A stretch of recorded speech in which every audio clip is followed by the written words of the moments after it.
Now, the King is heading north for his annual week-long residence at the Palace of Holyrood House, called Holyrood Week, and he's accompanied by Queen Camilla. They'll be celebrating Scottish culture, history and achievement. And joining us now to tell us more about what they'll be up to is our royal correspondent, Cameron Walker. And it's quite a week, I suppose, for Scotland. Yesterday, we saw Balmoral Castle being opened up to the public for the first time. And, of course, that carries extra significance because it is, of course, where Her Majesty the Queen breathed her last breaths.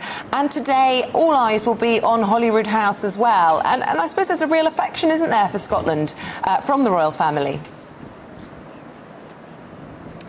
Yeah, there certainly is, Isabel. Scotland had a very special place in the late Queen's heart, and I believe that has certainly extended to her son, His Majesty the King, who will be here later alongside the Queen for their traditional annual week in the Scottish capital in residence at the Palace of Holyrood House. The two of them have spent the last couple of days at Burke Hall, very close to the Balmoral estate, where, as you say, 40 or so members of the public for the first time got to see inside the castle. That's a move a decision made by King Charles to allow the public into the royal family's private Scottish retreats. But today is all about tradition. The bagpipes have been rehearsing this morning ahead of King Charles's arrival. But this week is far shorter than it usually would be for Royal Week or Holyrood Week, and that is because of the general election. First of all, the royal family cannot really take part in any engagements which could distract from the general election. And then, of course, the King is going to have to hotfoot it back to London in time for Friday morning, where at Buckingham Palace he will invite somebody, whoever that may be,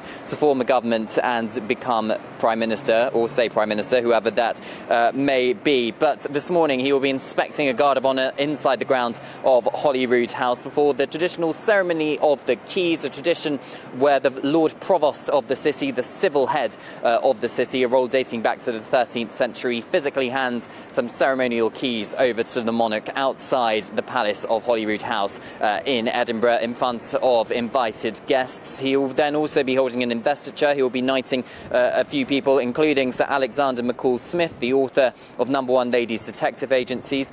The Queen, on the other hand, she is going to be sticking with the literary theme, a cause very close to her heart, and she'll be hosting a reception inside the castle with Scottish authors, inviting Scottish authors.